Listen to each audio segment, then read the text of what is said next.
Assalamualaikum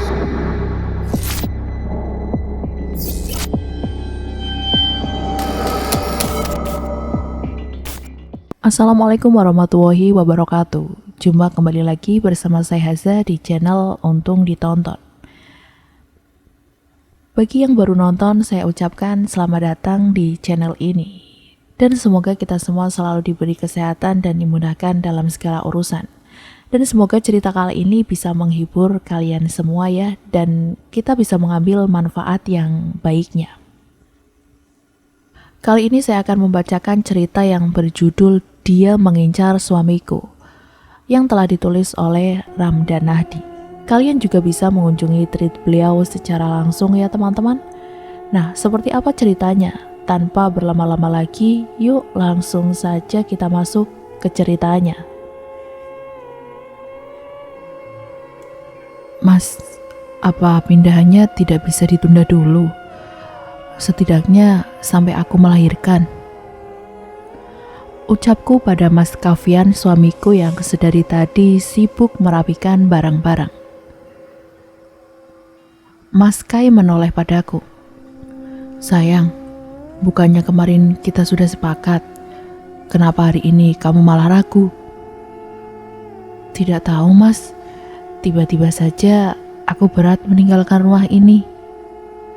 Mas Kai melangkah, mendekatiku, kemudian menunduk seraya mengelus perutku. Mungkin itu bawaan bayi, kamu tidak perlu khawatir. Rumah yang akan kita tempati nanti jauh lebih bagus dan besar dari rumah ini. Apa tidak bisa ditunda 3 bulan lagi?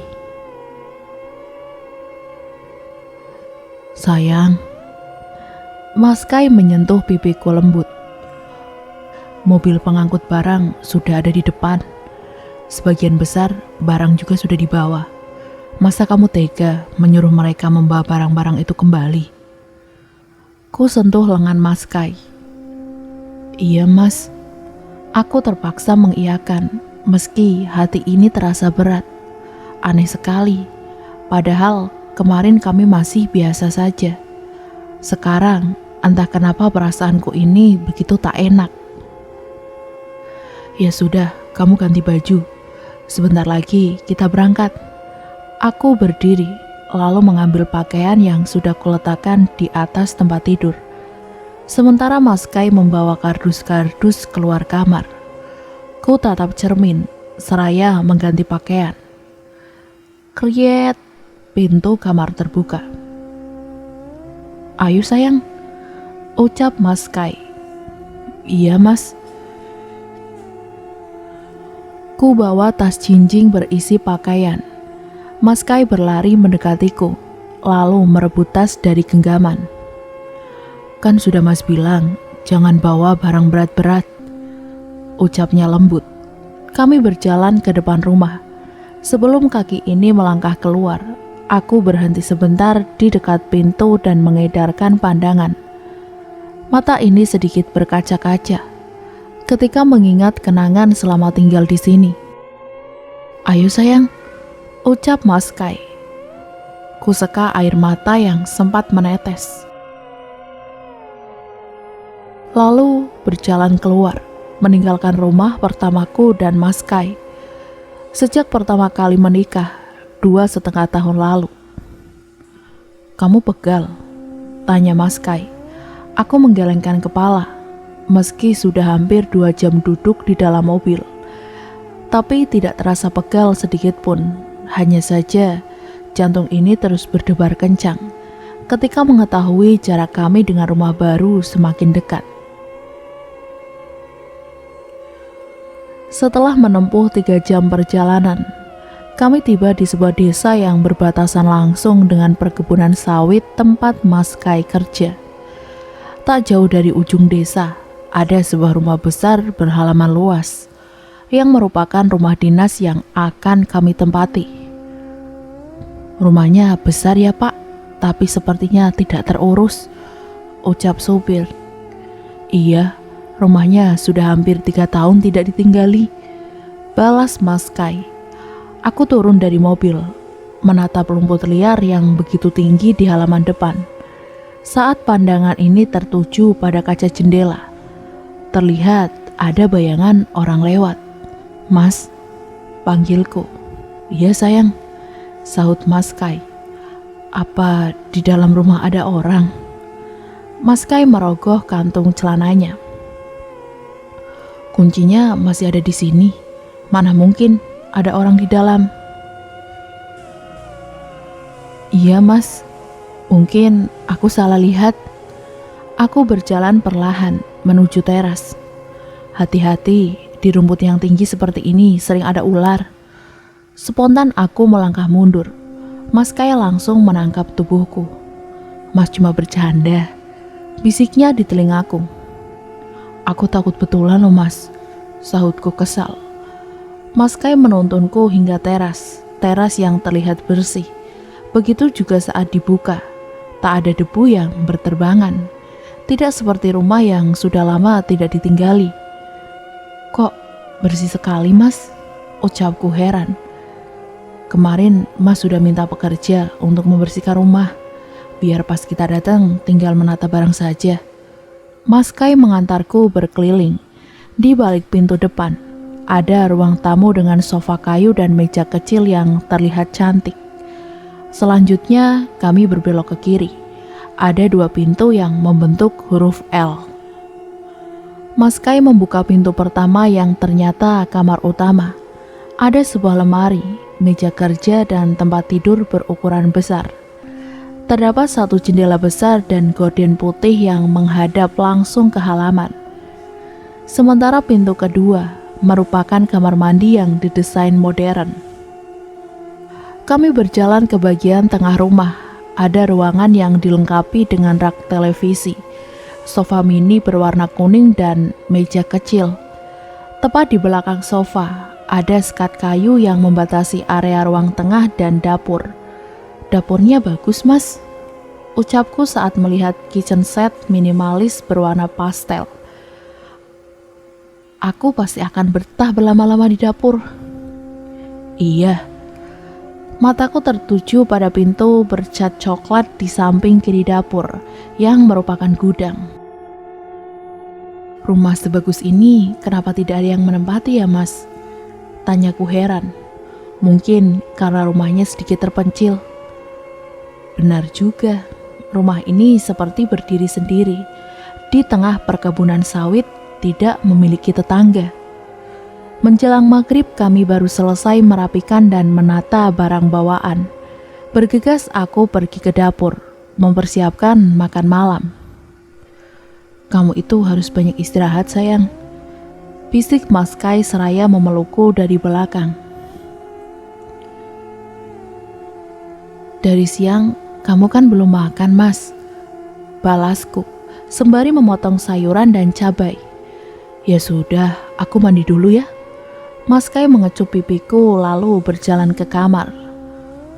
Tok tok, ada suara ketukan. Sontak aku menoleh. "Mas," panggilku. Sayup terdengar suara air dari kamar mandi. Tok tok, kini suaranya jelas sekali dari belakangku. Pintu gudang. Aku menatap pintu itu. Tiba-tiba bulu kuduku ini meremang. Astagfirullah, gumamku. Lanjut memasak. Tak lama kemudian, dari ekor mata terlihat ada orang yang berjalan di ruang tengah.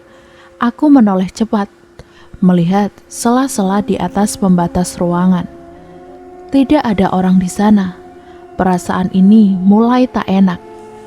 Kuhentikan memasak, lalu berjalan menuju ke kamar. Kriet, pintu kamar mandi terbuka. Mas Kai mengintip keluar. Astagfirullah, ucapku kaget. Kebetulan aku lupa bawa handuk, ucapnya sembari mengembangkan senyum. Kebiasaan, balasku, lalu berjalan ke kamar mengambil handuk. Makanan sudah siap, tanyanya sambil mengenakan handuk. Belum Mas, nanggung, sebentar lagi maghrib. Iya juga. Setelah maghrib aku lanjutkan memasak, kali ini ditemani oleh Mas Kai. Seadanya saja ya mas, soalnya kemarin aku lupa belanja, ucapku. Segini aja cukup sayang. Kubawa makanan itu ke ruang tengah. Kami pun makan berdua sambil menatap televisi yang siarannya muncul tenggelam. Besok mas cari tukang untuk memperbaiki antena, ucap Mas Kai di sela-sela menyantap makanan. Iya mas. Tring. Telepon Mas Kai berbunyi. Bergegas ia mengangkatnya. Sepertinya itu dari kantor. Dari kantor ya mas? Tanyaku saat telepon ditutup. Iya, malam ini mas disuruh ke kantor. Jam segini? Iya, ada rapat dadakan. Paling cuma 1 jam atau 2 jam. Ya sudah, mau berangkat sekarang? Kayaknya begitu sayang. Mas Kai mengecup keningku lalu berjalan keluar. Tak lama terdengar suara sepeda motor. Lambat laun suaranya menjauh dan menghilang. Aku bangkit seraya merapikan piring kotor dan membawanya ke dapur. Saat sedang mencuci piring, dari ekor mata terlihat ada orang sedang duduk di sofa membelakangiku. Mas, panggilku.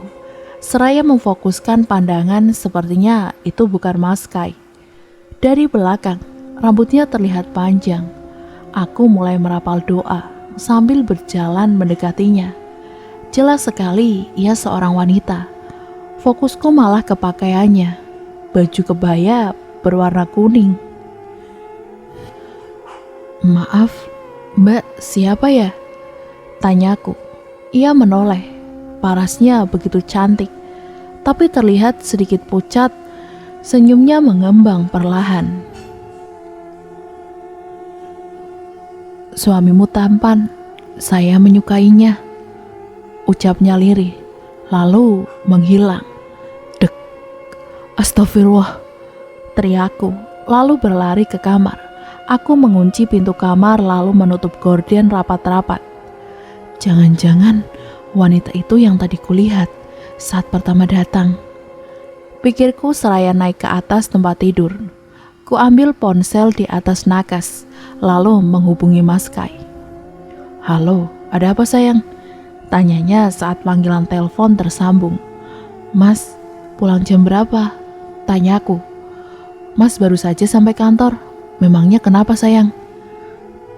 Tidak apa-apa mas, aku cuma takut sendirian di rumah. Kamu jangan takut. Pokoknya kalau sudah selesai, mas langsung pulang ke rumah, oke? Oke mas. Aku bangkit berniat mengambil Al-Quran di atas meja dekat jendela. Brak! Ada suara benturan yang cukup keras di jendela, seperti ada seseorang memukul kaca.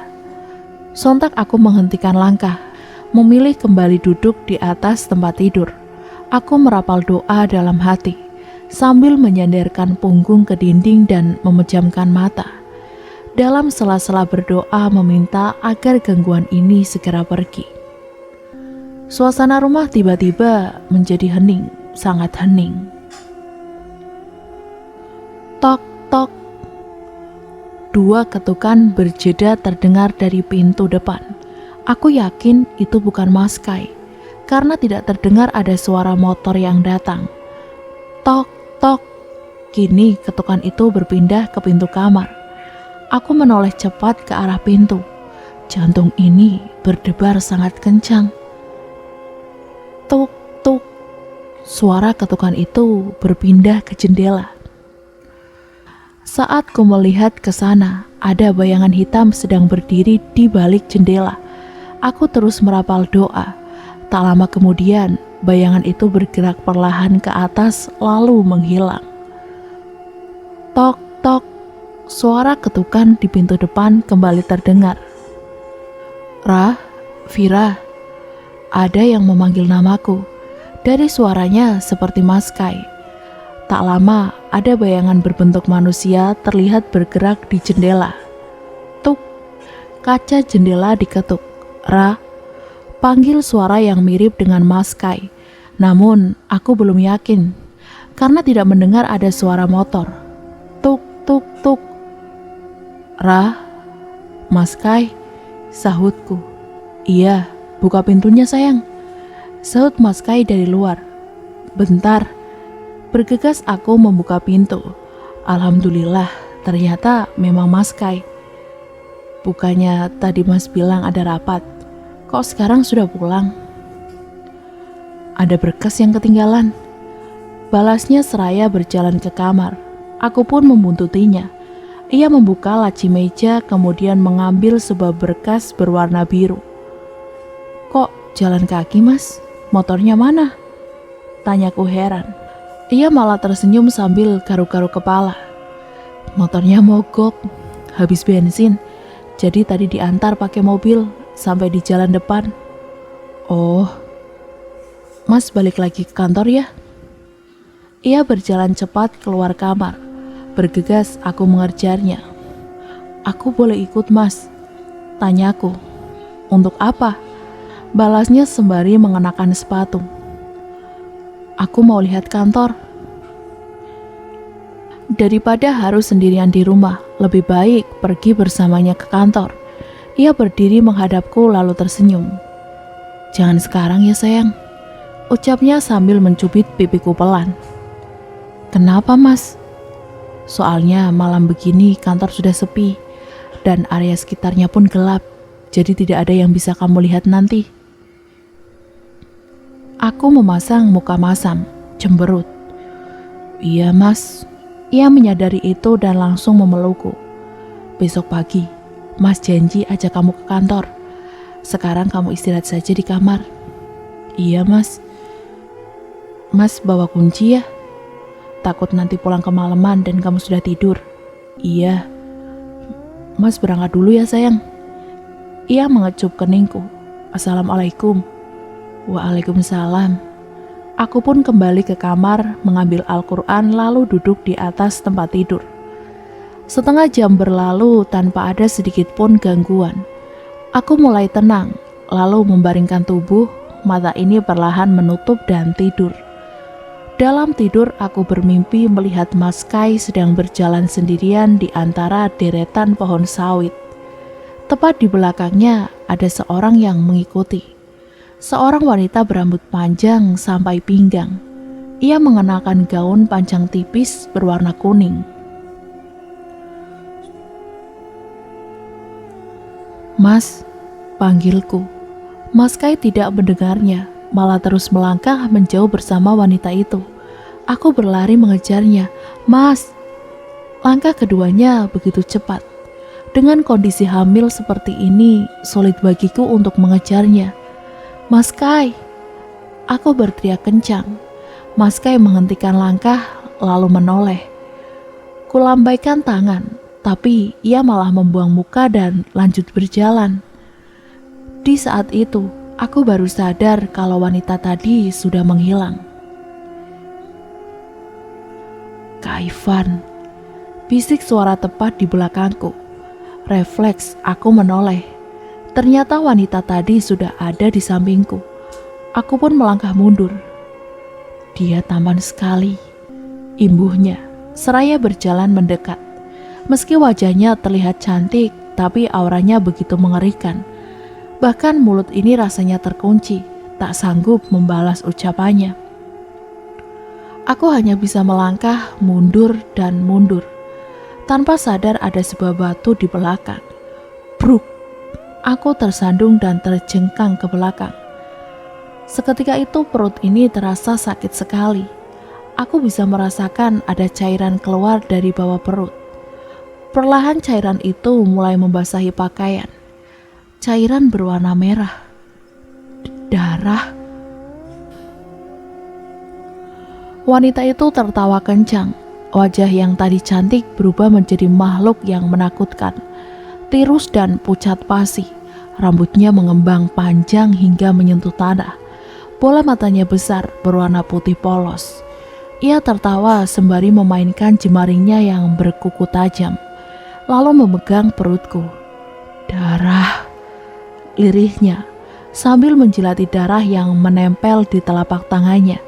Kemudian tertawa melengking. Aku bergeser mundur tak memperdulikan rasa sakit di perutku. Ia mengejarku dan menginjak kakiku. Ah!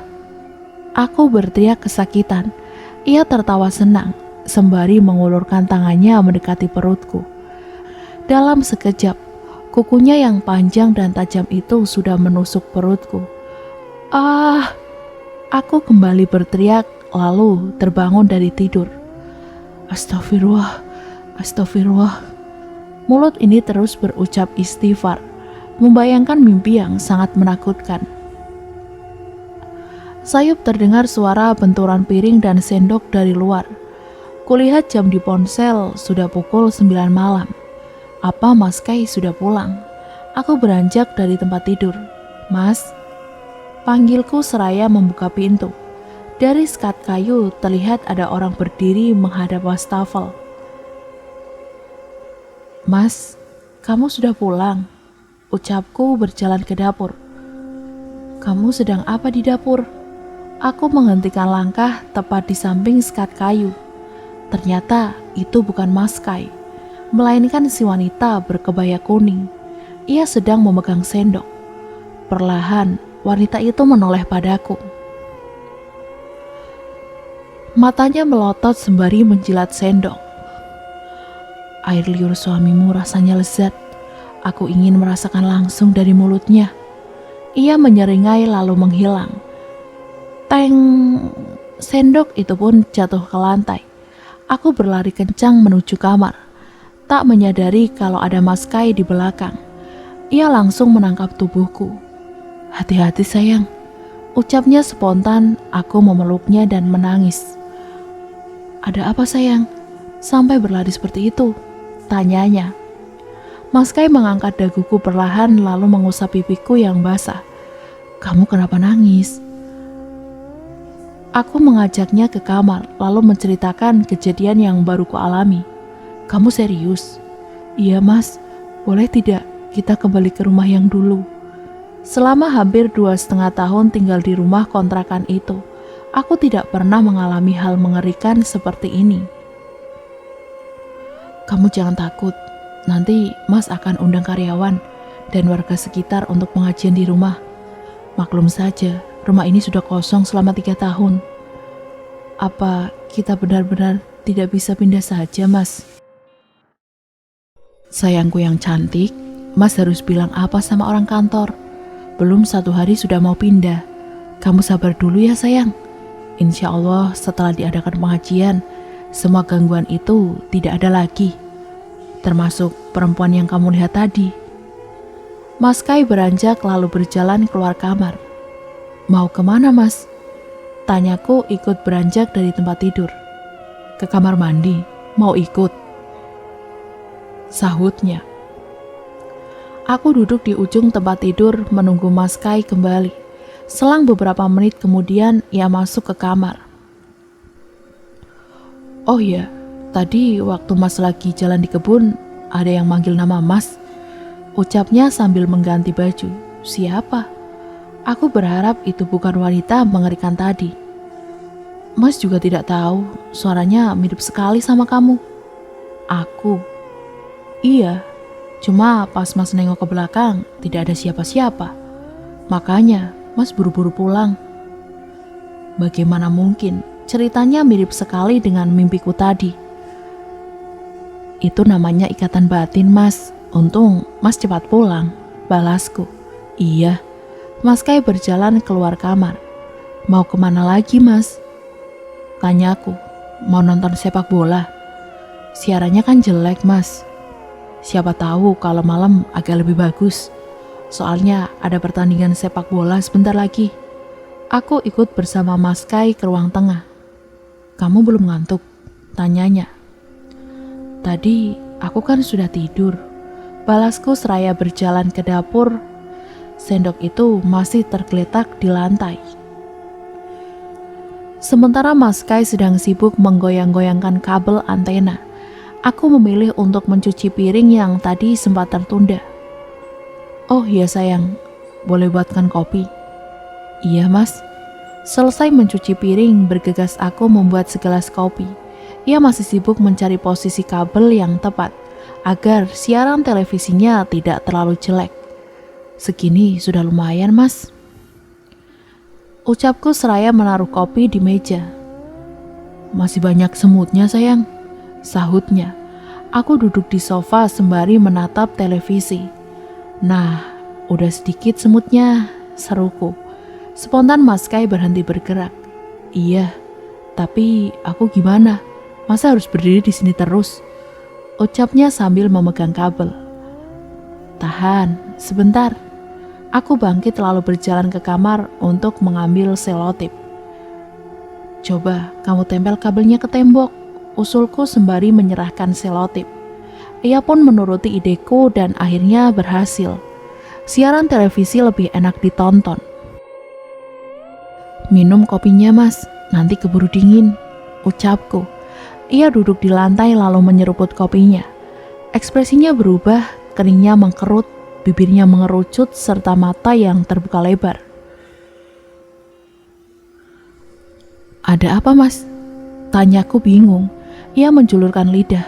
Pahit, balasnya. Itu kopi saset yang biasa kamu minum loh. Kok pahit? Aku mencoba kopi itu. Baru sampai ujung lidah, pahitnya sudah terasa. Iya, kok pahit? Nah, bener kan? Aku buatkan lagi ya. Kubawa kopi itu ke dapur lalu membuang ke wastafel. Sembari menunggu air mendidih, aku mengecek tong sampah. Benar, ini kopi yang biasa Mas Kai minum. Lantas, kenapa rasanya begitu pahit? Setelah air mendidih, langsung kutuangkan ke dalam gelas sembari membaca doa. Yakin sekali kalau rasa kopi itu berubah bukan sebuah kebetulan. Namun, ada campur tangan makhluk tak kasat mata. Nah, ini baru enak, ucap Mas Kai saat mencoba kopi yang baru kubuat.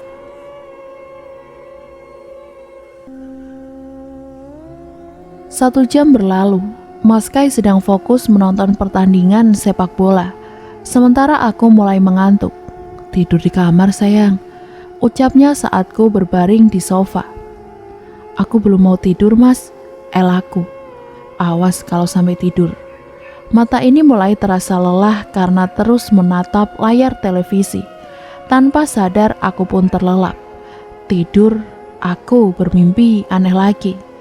Kali ini melihat diri sendiri dan Mas Kai sedang tidur di ruang tengah. Dengan kondisi televisi menyala. Bahkan gelas kopi yang sama terletak di atas meja. Dalam kondisi kosong. Seseorang terlihat berjalan dari arah dapur. Si wanita berkebaya kuning. Matanya melirik padaku lalu mendekati Mas Kai. Kini ia berdiri tepat di samping tubuh Mas Kai yang tertidur. Perlahan ia duduk di lantai. Kemudian mengelus-elus rambut suamiku itu sembari bergumam pelan. Ingin sekali aku mengusirnya pergi. Tapi tidak bisa. Tubuh ini tak bisa bergerak dan bersuara. Sementara wanita itu terus meraba-raba Mas Kai. Ia kembali menatapku. Lalu menundukkan pandangan menatap wajah Mas Kai. Perlahan mendekatkan bibirnya ke kening suamiku itu dan mengecupnya. Sontak aku berteriak kencang, marah, hingga terdengar ada suara pecahan kaca. Prang! Aku terbangun, mendapati gelas kaca yang sudah tergeletak di lantai. Pecah. Kutatap wajah Mas Kai yang masih tertidur pulas, lalu mengedarkan pandangan. Memastikan wanita itu tidak ada di sini. Kurai ponsel Mas Kai yang tergeletak di atas meja. Sudah pukul 4:30 pagi. Sebentar lagi subuh. Buru-buru kubersihkan pecahan kaca di lantai. Khawatir bisa mengenai kakinya. Setelah memastikan tak ada pecahan kaca di lantai, aku bergegas pergi ke kamar mandi untuk mengambil wudhu. Selesai sholat, kulihat Mas Kai sudah bangun, duduk dengan mata setengah terpejam. Jam berapa ini, sayang? Tanyanya dengan suara agak serak. Jam 5, Mas. Kamu sholat dulu sana, sahutku. Ia bangkit. Oh iya, sayang. Tadi kamu ngelus-ngelus rambut Mas pas tidur. Tanyanya sebelum masuk ke kamar mandi. Tidak, Mas. Kenapa tadi berasa ada yang ngelus-ngelus ya? Mungkin Mas cuma mimpi. Iya juga. Ia masuk ke dalam kamar mandi. Sementara hati ini semakin tak tenang. 2 kali sudah mimpiku seperti nyata. Sayang, panggil Mas Kai seraya keluar kamar. Iya mas, sahutku yang sedang berada di dapur. Kamu jangan buat sarapan, pagi ini kita sarapan di luar. Iya mas. Ku masukkan kembali sayuran dan bahan makanan lain ke dalam kulkas. Setelah bersiap-siap, kami pun pergi keluar. Udaranya begitu segar dan dingin. Hati-hati, licin. Mas Kai memegang tanganku. Embun yang membasahi rumput membuat jalan agak licin. Kalau dari sini ke kantor berapa menit mas? Tanyaku. Kalau naik motor paling cuma 5 menit. Kalau jalan kaki bisa 10 menit lebih.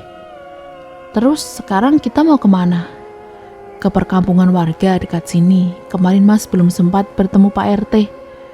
Kurang dari 5 menit kemudian perumahan warga mulai terlihat. Memang beginilah resikonya tinggal di rumah dinas perkebunan. Untuk bertemu tetangga saja harus jalan agak jauh. Assalamualaikum, sapa Mas Kai pada seorang wanita parubaya yang sedang duduk di teras rumahnya. Waalaikumsalam, sahut wanita itu. Nak Kai sudah pindah ke rumah dinas. Iya mbok, baru kemarin siang pindahan. Mas Kai menoleh padaku. Sayang, ini Mbok Asih, sesepuh di kampung ini. Aku melempar senyum seraya menundukkan kepala sedikit. Nama saya Safira, Mbok. Namanya cantik, persis dengan wajahnya. Balas Mbok Asih. Kemudian ia bangkit dan berjalan menghampiriku. Boleh pinjam tangannya sebentar? Pintanya. Aku melirik Mas Kai. Ia mengangguk pelan. Kuulurkan tangan Mbok Asih langsung menggenggamnya dan menutup mata. Aku kembali melirik Mas Kai tapi ia malah tersenyum. Sudah berapa bulan? Tanya Mbok Asih. Aku bingung dengan pertanyaannya itu. Maksudnya apa Mbok? Kandungannya. Dari mana ia tahu kalau aku sedang mengandung? Padahal perutku belum terlalu besar dan sedang menggunakan pakaian yang agak longgar. 4 bulan, Mbok, balasku. Kalau Mbok lihat, nanti anak ini berjenis kelamin. Eits, jangan Mbok, sela Mas Kai. Biar itu jadi kejutan nanti. Mbok Asih tersenyum. Maaf Nak Kai, Mbok suka kelepasan. Iya tidak apa-apa Mbok. Mbok, saya mau ke rumah Pak RT dulu ya, ucap Mas Kai. Iya. Mbok Asih mengangguk, tapi tetap menggenggam tanganku. Mas Kai melangkah lebih dulu, sementara aku masih tertahan. Kamu harus hati-hati ya nak, dia ada di sekitarmu. Jaga diri dan suamimu baik-baik, ucap Mbok Asih pelan, seraya melepaskan genggaman. Aku tak tahu harus menjawab apa, hanya membalasnya dengan sebuah anggukan. Ayo sayang, ucap Mas Kai. Iya mas, sahutku. Mbok, saya pamit dulu. Iya. Mbok Asih melangkah ke teras. Mbok Asih bilang apa? Tanya Mas Kai sembari memegang tanganku. Cuma bilang jaga kesehatan aja mas. Aku terpaksa berbohong. Kalau Mbok Asih bicara macam-macam, jangan terlalu ditanggapi. Dia memang begitu. Iya mas. Mas pernah dengar cerita dari pekerja perkebunan yang kebetulan warga kampung sini. Kalau Mbak Asih itu dulunya paranormal yang terkenal di kampung ini. Oh, pantas saja dia bisa tahu kalau aku lagi hamil. Bukan cuma itu saja sayang, dia juga bisa meramal masa depan. Dulu waktu pertama kali Mas bertemu dengannya, dia pernah bilang malam ini jangan ke kebun, nanti bertemu babi hutan. Berhubung Mas tidak terlalu percaya dengan ucapannya, malam harinya Mas pergi ke kebun sendirian. Dan ternyata ucapannya benar, Mas bertemu babi hutan. Aku ingat sama cerita itu mas. Kalau tidak salah, Mas sampai naik ke atas pohon sawit. Balasku tersenyum. Mas Kai tertawa. Iya, Tak terasa kami sudah dekat dengan rumah Pak RT. Sebenarnya jaraknya dari rumah Mbok Asih tidak begitu jauh, sekitar 100 meter saja.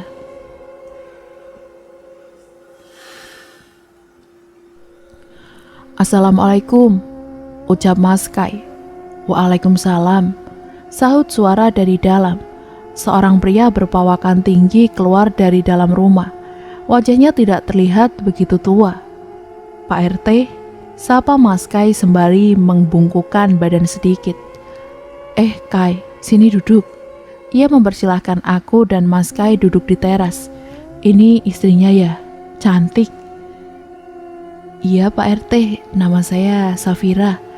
Aku memperkenalkan diri.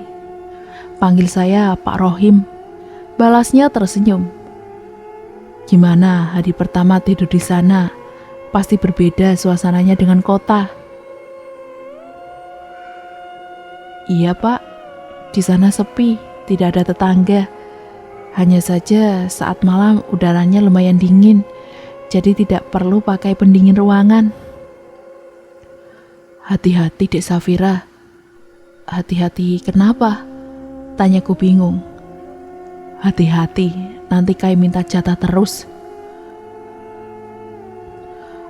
Pak RT bisa aja. Lagian Safira lagi hamil. Mana bisa saya minta jatah?" sahut Mas Kai. "Wah, selamat ya Dek Safira. Sudah hamil berapa bulan?" "4 bulan Pak," balasku. "Kamu harus jaga baik-baik calon bayinya Kai. Jangan terlalu sering ditinggal sendirian di rumah, apalagi kalau malam-malam." "Iya Pak RT, kemarin malam saya tinggal sebentar, Safira sudah ketakutan." Pak Rohim menoleh padaku. "Ketakutan kenapa?" "Ada yang ketuk-ketuk pintu sama jendela Pak," balasku. "Oh, itu sudah biasa. Namanya juga rumah yang lama kosong. Pasti sudah ada yang isi. Nanti juga gangguannya hilang dengan sendirinya." "Bukan cuma itu Pak, Safira juga lihat ada wanita pakai kebaya kuning," ucap Mas Kai. Wajah Pak Rohim tiba-tiba berubah, tampak begitu terkejut. "Wanita pakai kebaya kuning?" Ia sampai mengulangi ucapan Mas Kai. "Iya Pak." "Kamu sudah bertemu Mbok Asih?" tanya Pak Rohim. "Sudah, tadi sebelum datang ke sini Pak," balas Mas Kai. "Dia bilang apa?" "Dia tidak bilang apa-apa." "Kamu cerita tentang wanita kebaya kuning ke Mbok Asih?" "Tidak Pak." "Seharusnya kamu ceritakan ke dia." "Memangnya kenapa Pak? Kok Bapak sepertinya panik begitu?" "Sebaiknya kita ke rumah Mbok Asih sekarang juga." Pak Rohim bangkit, lalu mengajak kami ke rumah Mbok Asih. Aku dan Mas Kai sempat saling bertatapan, bingung. Ada apa dengan wanita berkebaya kuning itu? Hingga membuat Pak Rohim sangat panik. Dari kejauhan, terlihat Mbok Asih masih duduk di teras rumahnya. Sebelum kami sempat mengucapkan sesuatu, ia sudah bangkit terlebih dulu. "Mbok sudah menduga kalian akan datang ke sini," ucapnya seraya tersenyum. "Jadi Mbok sudah tahu?" tanya Pak Rohim. Mbok Asih mengangguk seraya menatapku.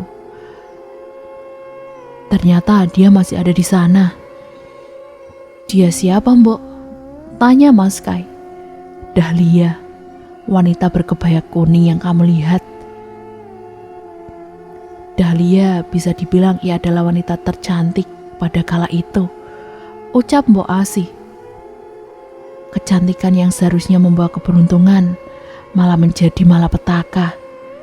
Imbuhnya lalu mulai bercerita. Paras yang cantik, kulit yang putih bersih, serta tubuh yang ideal membuat Dahlia sangat terkenal di kampung. Banyak pria yang mengejarnya, dari yang lajang sampai yang sudah beristri. Mereka seperti berlomba-lomba untuk mendapatkan hatinya. Namun, tak ada satupun yang berhasil mendapatkannya. "Dia terlalu ramah pada pria," ucap Mbok Asih. Akibatnya muncul berita miring.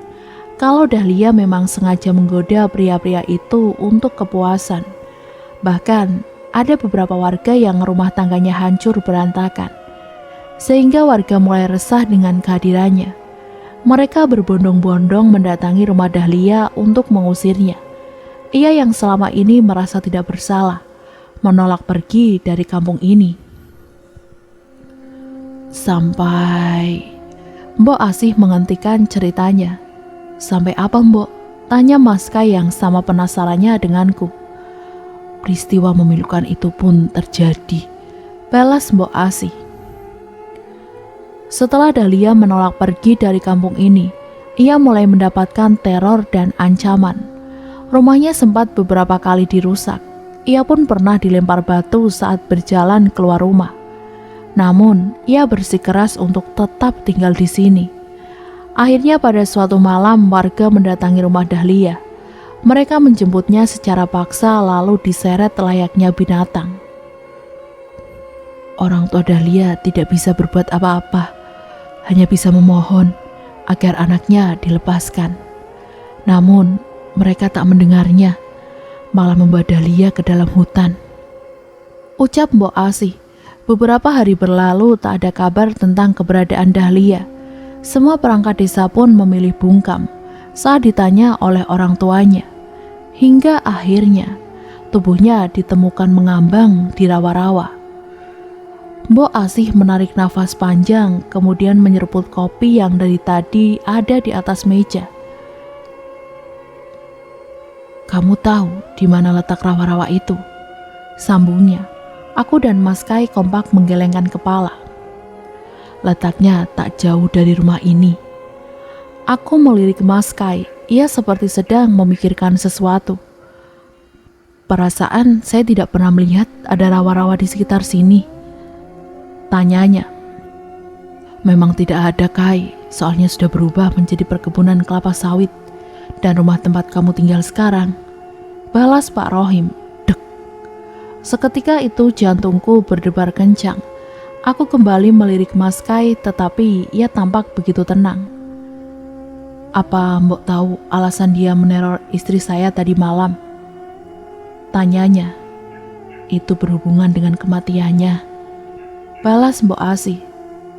Kami baru saja pindah, tidak tahu apa-apa, apalagi dengan kematiannya. Saut Mas Kai. Memang kalian tidak ada hubungannya. Namun dendamnya lah yang membuat dia menjadi sosok yang mengerikan. Mbok Asih kembali bercerita. Seminggu setelah penemuan jenazah Dahlia, suasana kampung ini berubah menjadi mencekam akibat teror dari sosok yang menyerupai Dahlia. Semua orang yang terlibat mendapat teror yang sangat menakutkan, hingga beberapa dari mereka harus meregang nyawa. Ucap Mbok Asih. Warga sudah melakukan berbagai cara untuk mencegah teror yang dilakukan Dahlia. Namun, semua usaha mereka gagal. Hingga akhirnya banyak warga yang meninggalkan kampung ini. Hanya tersisa beberapa keluarga saja, termasuk keluarga Mbok Asih. Jika semua yang terlibat sudah mendapatkan balasan, kenapa dia tetap berada di sini? Tanya Mas Kai.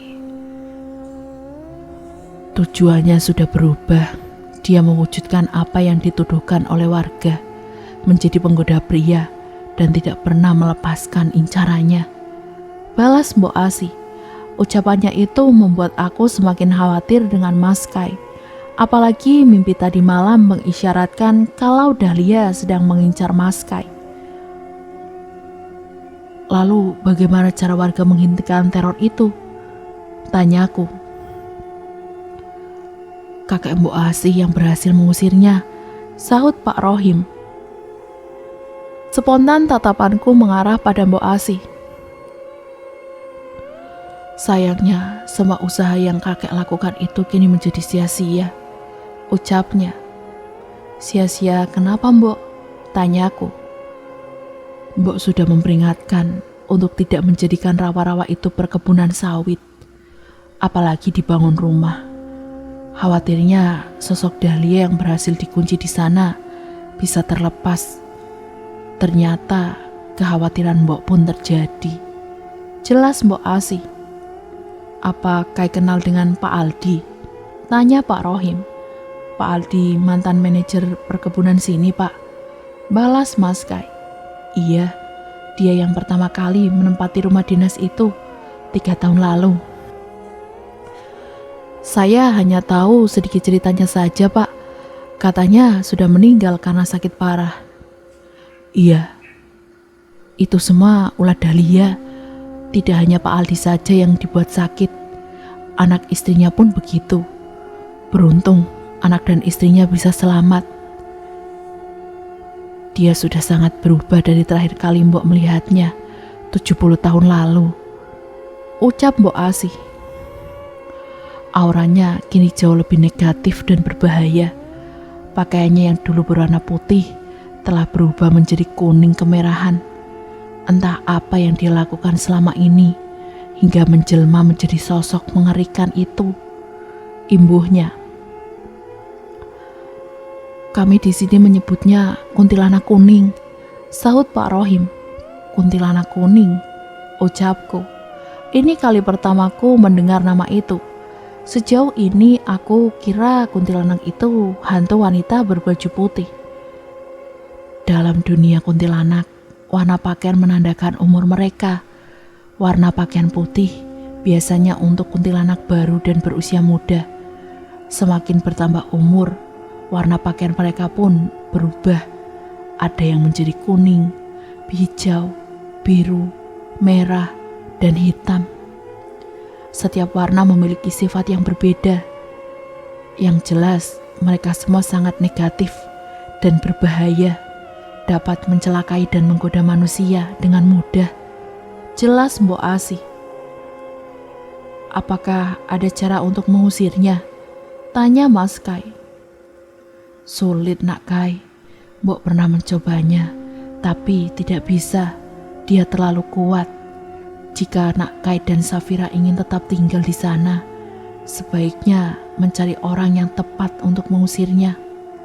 Soalnya selama dia masih ada di sana, bisa membahayakan Nak Kai dan Safira.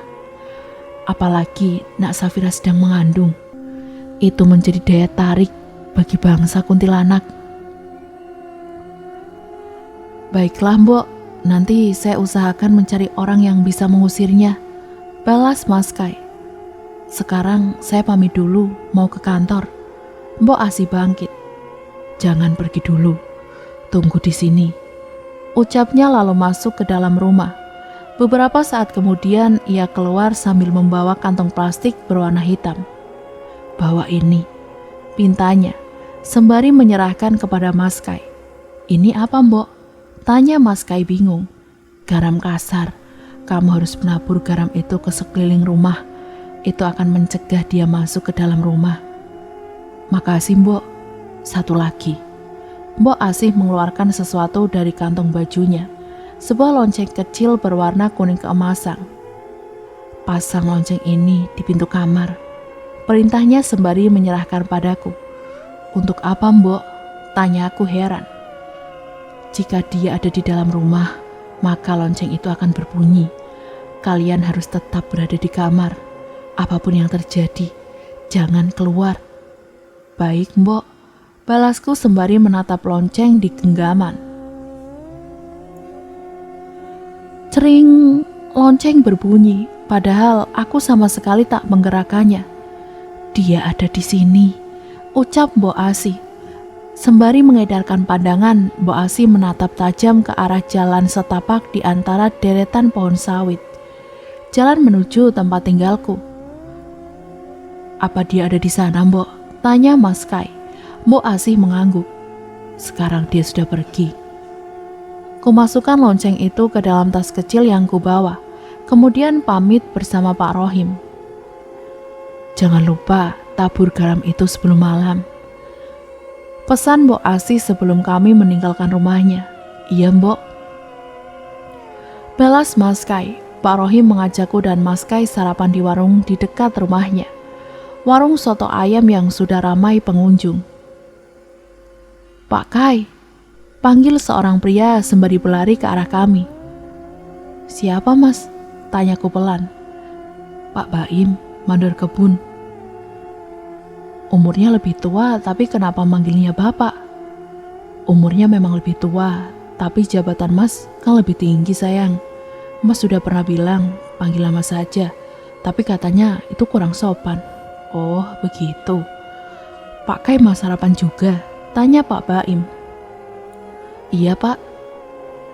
Ini istrinya ya pak? Iya, panggil saja Bu Fira. Balas Mas Kai sambil tersenyum kecil. Spontan aku mendaratkan cubitan ke perutnya. Pagi Bu Fira, saya Baim, mandor di perkebunan ini. Pagi Pak Baim, balasku. Ini pengalaman pertamaku dipanggil ibu oleh orang yang lebih tua. Rasanya canggung sekali. Kai, sini duduk. Panggil Pak Rohim yang sudah mendapatkan tempat duduk. Dari tadi aku hanya menyimak percakapan mereka bertiga saja. Tak begitu paham dengan obrolan apa yang mereka obrolkan. Soalnya berhubungan dengan perkebunan sawit. Habis ini mau kemana lagi Kai? Tanya Pak Rohim selesai sarapan. Rencananya mau ke kantor pak, soalnya Safira belum pernah ke sana. Balas Mas Kai. Jalan kaki. Sahut Pak Baim. Iya pak. Sebaiknya saya antarkan saja pak. Aduh, jadi merepotkan. Balasku. Tidak apa-apa bu. Lagian jarak dari sini ke kantor kan lumayan jauh. Takutnya nanti ibu kecapean. Boleh deh pak, sahut Mas Kai. Ya sudah, saya ambil mobil sebentar. Pak Baim pergi ke rumahnya. Mas, aku menyenggol tubuh Mas Kai. Sepertinya ia lupa tujuannya datang ke sini. Mas Kai menoleh lalu tersenyum. Iya, bentar lagi kita ke kantor. Bukan itu mas. Apa? Pengajian. Balasku pelan. Oh iya. Ada apa Pak Kai? Tanya Pak Rohim. Ini Pak, saya mau mengundang Bapak sama warga sini untuk acara pengajian di rumah. Kapan acaranya? Lusa Pak. Semoga saja setelah pengajian kondisi rumahnya jadi lebih nyaman. Insya Allah saya akan datang. Nanti saya juga beritahu warga sini. Makasih ya Pak. Kami pun lanjut mengobrol sembari menunggu Pak Baim datang. Tak berselang lama, terlihat sebuah mobil hitam sudah terparkir di depan warung. Yuk Pak, ucap Pak Baim sembari membuka kaca jendela. Pak, saya ke kantor dulu ya. Kami pun pamit sembari menyerahkan uang untuk membayar sarapan, lalu bergegas masuk ke dalam mobil. Mas Kai duduk di kursi depan, sementara aku di belakang. Mobil pun melaju menyusuri jalan desa. Mobilnya masih belum selesai diperbaiki Pak, tanya Pak Baim. Iya Pak, mobilnya masih di bengkel, maklumlah namanya juga turun mesin. Balas Mas Kai. Makanya Pak, lain kali mobil begitu jangan sering dibawa ke lapangan. Tahu sendiri, medan di lapangan kayak gimana. Terus motornya kemana? Ada di kantor. Loh, kok disimpan di kantor? Kemarin malam kehabisan bensin. Wah, keterlaluan. Masa di kantor tidak ada yang ngasih bensin Pak? Ada, cuma semalam saya memang ingin pulang jalan kaki saja. Jangan nekat begitu Pak, tahu sendiri di daerah sini masih ada babi hutan. Belum lagi banyak kuntilanak berkeliaran. Nanti kalau salah satu kuntilanak itu sampai ikut ke rumah, gimana?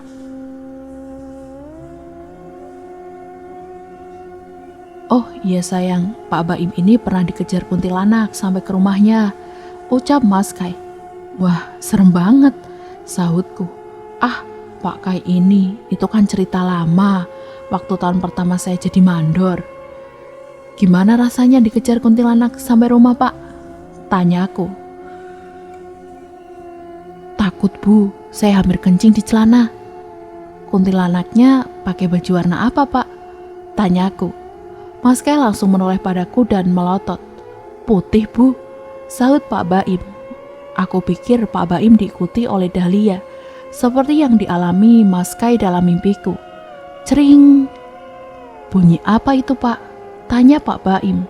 Mas Kai menatapku, perlahan kuarahkan pandangan ke tas kecil yang diletakkan di kursi samping. Cering. Tuh, ada lagi, seru Pak Baim. Cepat-cepat kurai tas itu lalu mendekapnya dan berdoa, berharap suara lonceng itu tak lagi terdengar. Itu bunyi ponsel istri saya, Pak, balas Mas Kai. Oh, saya kira apaan, soalnya bikin merinding. Suara lonceng itu berhenti. Sesampainya di kantor, aku masih memikirkan tentang kejadian tadi. Lonceng yang berbunyi menandakan Dahlia ada di sekitar kami. Apa ia akan mengikuti kami sampai sini? Beruntung sekali selama berada di kantor, lonceng itu tidak berbunyi. Sehingga aku bisa fokus berkeliling dan berkenalan dengan para pekerja di sana. Terutama Pak Fatir. Ia adalah manajer kebun sekaligus atasan Mas Kai. Ia juga yang meminta Mas Kai tinggal di rumah dinas itu. Rumah dinas yang seharusnya menjadi jatahnya. Setelah lelah berkeliling, Mas Kai mengajakku pulang dengan mengendarai motor. Sebelum menuju ke rumah, kami pergi ke warung sebentar untuk belanja bahan makanan.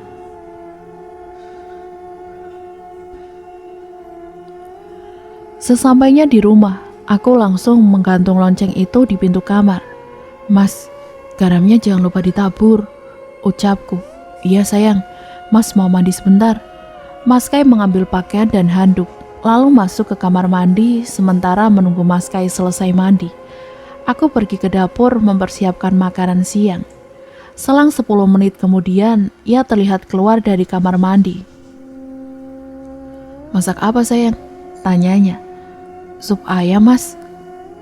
Oh iya, besok Mas mau belanja sendiri atau kamu mau ikut? Aku ikut saja, Mas. Takutnya nanti Mas malah salah beli. Seperti biasa, ledekku. Kamu sendiri kalau ngasih catatan kurang jelas, sahut Mas Kai membela diri, sembari sudah duduk di sofa. Semua bahan sudah kumasukkan dalam panci, hanya tinggal menunggu sup ayam itu matang. Aku menghampiri Mas Kai dan duduk di sampingnya. Ia sedang fokus menatap televisi. Katanya mau manggil tukang untuk memperbaiki antena. Tanyaku. Tidak jadi, kan siarannya sudah bagus. Jangan lupa tabur garamnya. Aku kembali mengingatkan. Oh iya, sebentar. Cering. Lonceng itu berbunyi. Sontak pandangan kami langsung mengarah ke pintu kamar. Mas, ucapku pelan. Mungkin ada angin sayang, balasnya. Cering, cering, cering. Lonceng itu bergerak tak beraturan. Kriet. Pintu kamar mandi terbuka perlahan. Mas, aku memegang tangan Mas Kai erat. Bruk. Pintu kamar mandi terbanting cukup kencang. Astagfirullah, ucapku. Mas Kai bangkit. Kamu tunggu di sini saja. Baru berjalan beberapa langkah, lonceng itu tiba-tiba berhenti bergerak. Bruk. Pintu kamar mandi terbanting kencang. Di saat bersamaan seperti ada angin yang menerpa wajahku. Tercium aroma melati yang menyengat. Sesaat kemudian, kaki ini terasa kesemutan, serta ada sensasi dingin di belakang leher. Saya melihat suamimu tanpa busana, bisik suara di telingaku. Spontan aku menoleh, tapi tidak melihat siapapun. Mas, aku bangkit dan memeluk Mas Kai. Ada apa? Tadi aku dengar ada yang berbisik. Siapa? Tidak tahu, tapi suaranya seperti wanita. Pasti Dahlia. Mas, sebaiknya cepat tabur garam itu, biar dia tidak bisa masuk ke dalam rumah. Jujur sayang, Mas tidak begitu percaya dengan hal-hal semacam itu. Aku juga, Mas. Tapi kan, kamu lihat sendiri, lonceng itu berbunyi dengan sendirinya kan? Iya, kamu tunggu di sini. Mas Kai berjalan ke ruang tamu mengambil kantong kresek hitam yang kuletakkan di dekat pintu. Bergegas aku pergi ke dapur mematikan kompor lalu pergi ke teras. Srek, rumput di halaman bergerak. Sontak aku melihat ke arah sana. Srek, srek. Ada sesuatu yang bergerak di dalam rumput. Mas, panggilku. Srek, srek, srek. Sesuatu itu bergerak cepat ke arahku. Spontan aku melangkah mundur. "Mas!" Aku berteriak. "Iya," saut Mas Kai dari belakang rumah. Seekor tikus berukuran besar tiba-tiba keluar dari rerumputan, melompat ke arahku. Sontak aku berteriak dan berlari ke dalam rumah. Bruk! Kututup pintu dengan kencang.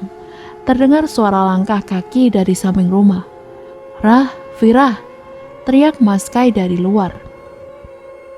"Mas," sahutku berdiri di balik pintu. "Kenapa tadi teriak?" "Ada tikus di teras, Mas," sahutku. "Tidak ada." Aku membuka pintu perlahan lalu mengamati setiap sudut teras. Ya, tikus itu sudah tidak ada. Tadi ada tikus, gede banget. Mas Kai terkekeh. "Mana ada tikus gede di kebun sawit, sayang?" "Aku tidak bohong, Mas. Tikusnya sebesar kucing kecil." Biasanya tikus kebun itu kecil-kecil. Aneh kalau ada tikus ukuran besar. Mungkin itu tikus jadi-jadian. "Ih, kamu ada-ada saja." Mas Kai berjalan ke samping rumah. "Mau kemana, Mas?" tanyaku sembari mengikutinya. "Tadi belum selesai tabur garamnya. Kamu tunggu di dalam saja," sautnya yang berjalan di depan. "Aku ikut, Mas." Aku berjalan cepat mengejarnya lalu berjalan bersama ke belakang rumah. "Loh, plastiknya kemana?" ucap Mas Kai sembari mengedarkan pandangan. "Tadi Mas taruh di mana?" tanyaku. "Tadi Mas taruh di sini kok, sekarang hilang." Terlihat ada tebaran garam yang mengarah ke deretan pohon sawit. Mas Kai pun menyadarinya. Ia berjalan mengikuti tebaran garam itu. Tebarannya berhenti tepat di salah satu pohon sawit. Mas Kai berjalan mengitarinya. "Ada!" teriaknya. Bergegas aku menghampirinya, tapi kok hancur begini? Plastik hitam itu sudah terkoyak sangat parah, hingga garamnya berserakan di tanah. "Mungkin itu ulah tikus tadi, Mas," ucapku. "Mana ada tikus makan garam, sayang." "Apa mungkin babi hutan?" "Apalagi itu, rasanya tidak mungkin. Soalnya untuk koyakan seperti ini dicakar kucing berkali-kali." "Memang di sini ada kucing?" "Sepengetahuan Mas tidak ada." "Jadi menurut Mas ini ulah siapa?" "Siapa lagi kalau bukan Dahlia? Dia pasti tidak suka dengan rencana ini." "Terus gimana, Mas? Garamnya sudah tumpah semua. Gimana ya?" Ia terdiam sebentar lalu membuka baju. "Kenapa buka baju, Mas?" tanyaku. Terkejut sekaligus heran. "Ini buat wadah garamnya, sayang," balasnya. "Oh." Mas Kai mulai mengumpulkan garam yang berserakan di tanah. "Semoga saja cukup," ucapnya. "Diirit-irit, Mas. Yang penting sekeliling rumah ditaburi garam." "Iya." Ia bangkit lalu melanjutkan menabur garam. Sementara aku berjalan di belakangnya. "Jangan sampai kurang, Mas," ucapku. "Iya, semoga saja tidak kurang." Bagian belakang rumah sudah, sekarang tinggal bagian terakhir, samping kanan. "Duh, sepertinya tidak cukup," ucap Mas Kai. Aku melihat sisa garam di bajunya. Ya, hanya tersisa sedikit. "Sedikit saja, Mas. Yang penting sudah sampai ujung." Kurang beberapa langkah sampai di ujung, sudah tak ada garam yang tersisa. "Gimana ini, sayang?" tanya Mas Kai. Mas kibas-kibaskan saja bajunya, biar garam yang menempel berjatuhan," usulku. "Ide bagus." Mas Kai mulai mengibaskan baju sembari berjalan sampai ke ujung. "Beres." Ia tersenyum lebar. "Yuk ke dalam. Malu kalau sampai dilihat orang." "Siapa yang mau lihat, sayang? Kan tidak ada orang atau tangga." "Ya berarti malu dilihat sama yang bukan orang." Mas Kai terkekeh, lalu kami pun berjalan ke teras. "Loh, pintunya terbuka," ucapku. "Iya, perasaan tadi ditutup." Aku melangkah ke teras, terdengar suara orang di dalam rumah. "Ada orang, Mas?" bisikku. Sembari menghentikan langkah, takut Mas Kai masuk ke dalam. "Pak Kai, dari mana? Kok tidak pakai baju?" Terdengar suara mirip Pak Baim. Aku pun masuk ke dalam. Benar, ada Pak Baim dan 2 orang lain. "Dari belakang, Pak," balas Mas Kai canggung. Pak Baim melirikku. "Wah, ternyata sama Bu Fira." Ucapnya tersenyum lebar. Hal itu membuat suasana semakin canggung. Tadi Mas Kai mau mengerjai saya naik ke pohon sawit, Pak. Elaku, seraya tersenyum tipis. Pak Kai ada-ada saja. Istrinya sedang hamil kok diajari naik ke pohon sawit. Buat jaga-jaga kalau ada babi hutan, Pak, sahut Mas Kai. Oh iya, waktu Bapak datang apa pintunya terbuka? Tanya aku. Pintunya tertutup, Bu, tapi ada perempuan cantik yang berdiri di teras dan suruh kami masuk. Perempuan cantik? Siapa? Tanyaku bingung. Wah, saya tidak sempat kenalan, Bu. Yang jelas wajahnya cantik. Rambutnya panjang. Terus dia pakai baju kebaya warna kuning. Jelas Pak Baim. Oh, Mbak Lia. Sekarang dia pergi kemana? Tanya Mas Kai. Tadi pergi ke arah perkampungan. Cuma saya heran. Belum pernah lihat dia sebelumnya. Dia memang warga baru, Pak. Kebetulan tadi diminta bantu bersih-bersih rumah sama Pak RT. Wah, nanti saya tanyakan ke Pak RT.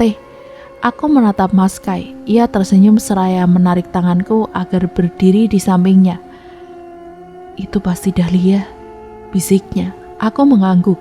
Dalam hati ini berharap ia benar-benar pergi dan tidak akan kembali. Mas Kai memperkenalkanku dengan orang yang baru datang bersama Pak Baim, Tono dan Kemal. Keduanya adalah pekerja yang sengaja dipanggil untuk membersihkan halaman depan. Kok Mas tidak bilang-bilang? Protesku. Mas lupa. Saya ambilkan minum dulu, Pak. Saya tidak lama, Bu. Mau langsung balik ke kantor. Sahut Pak Baim. Kita ngobrol sebentar, Pak. Mas Kai duduk di sofa. Pakai baju dulu, Mas. Ucapku seraya berlalu ke dapur. Pak Baim sudah biasa melihat Mas begini. Benar kan, Pak? Balas Mas Kai. Iya, Bu. Maklumlah. Kita kan biasa di lapangan. Sahut Pak Baim. Bergegas aku mempersiapkan 3 gelas sirup dan menaruhnya di atas nampan. Tahu begitu, saya ajak kenalan tadi, Pak. Samar terdengar suara Pak Baim saat kembali ke ruang tamu. Ternyata ia masih penasaran dengan Dahlia. Seandainya saja ia tahu kalau Dahlia adalah sosok kuntilanak kuning yang memiliki wujud mengerikan. Jangan, Pak, dia galak. Sahutku seraya berbelok ke ruang tamu. Segala galaknya perempuan, Bu, pasti bisa ditaklukkan. Sahut Pak Baim. Ingat istri di rumah, Pak. Timpal Mas Kai. Bercanda, Pak. Cuma saya masih heran. Zaman sudah modern seperti ini, masih ada orang yang kerja pakai kebaya dan kain batik. Apa tidak ribet ya? Mungkin dia memang nyaman pakai itu, Pak. Sahutku sembari meletakkan nampan di atas meja. Loh, kok cuma 3? Protes Mas Kai. Buat Mas mana? Mas juga mau. Kenapa tadi tidak bilang? Sahutku. Ya, Mas juga kan haus habis manjat pohon. Pak Baim tertawa. Minum punya saya saja, Pak. Jangan, Pak, biar saya ambilkan lagi. Sahutku, aku kembali ke dapur membuatkan minum untuk Mas Kai. Hampir 20 menit aku duduk di teras mengamati Mas Kai, Tono, dan Kemal yang sedang membersihkan halaman. Sementara Pak Baim sudah kembali ke kantor 10 menit lalu. Hati-hati, Ton, nanti ada tikus seukuran kucing. Sindir Mas Kai sambil melirikku. Mana ada tikus seukuran kucing, Pak? Sahut Tono. Iya, Pak Kai memang suka mengada-ngada, timpalku. Kan kamu sendiri yang tadi bilang lihat tikus seukuran kucing. Aku melotot padanya. Spontan ia tersenyum lebar, membuat wajahnya terlihat tampan. Entah kenapa mataku malah fokus pada dadanya yang bidang dan berkeringat. Itu membuat aliran darah ini mengalir deras.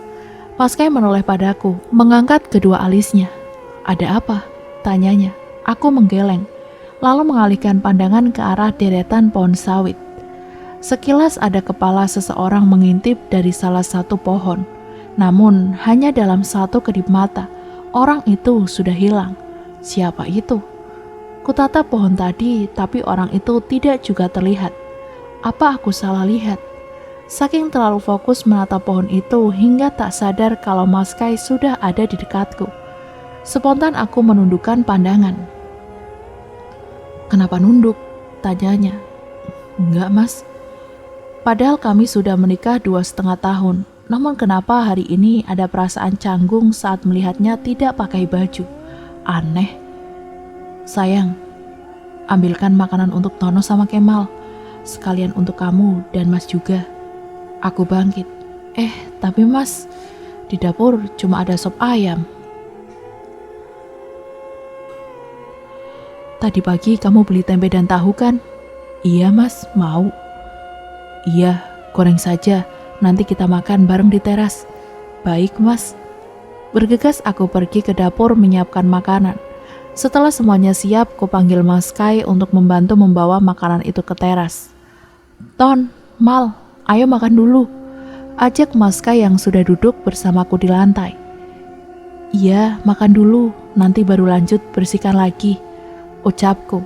Tono dan Kemal meletakkan arit besar di dekat tumpukan rumput, lalu bergabung denganku dan Mas Kai, duduk di lantai teras.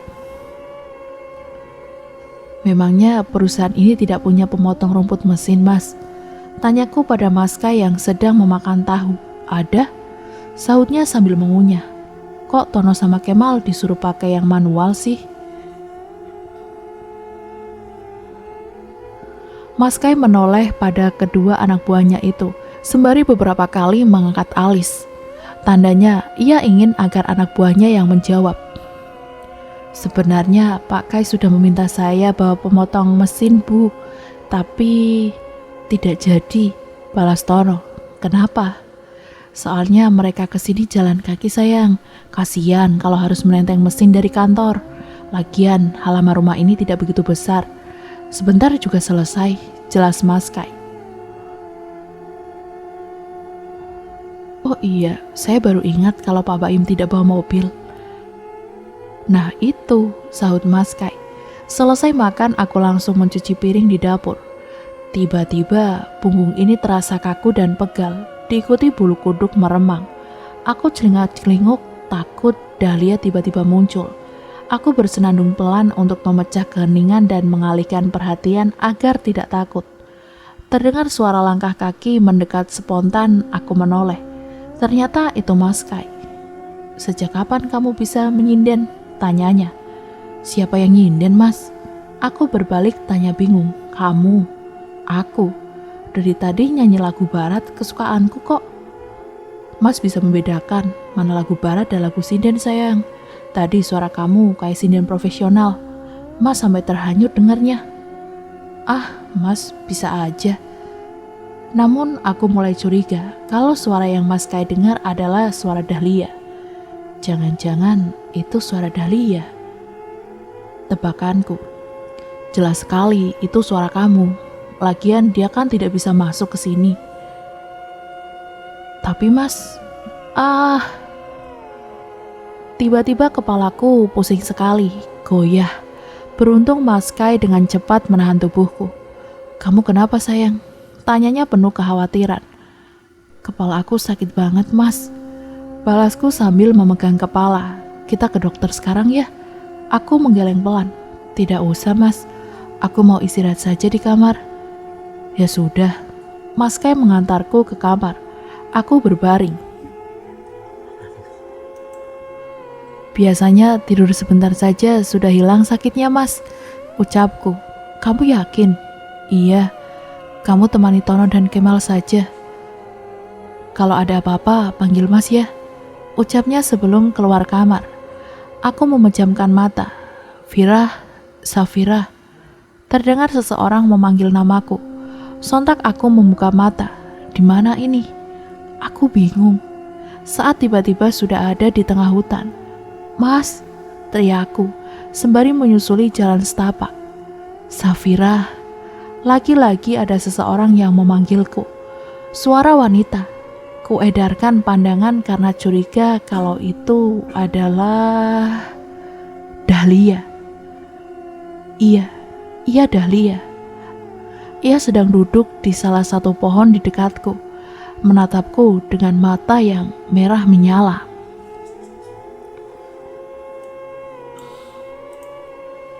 Dan akhirnya cerita pun berlanjut ke bagian yang selanjutnya ya teman-teman. Karena cerita ini lumayan panjang, jadi akan ada beberapa bagiannya.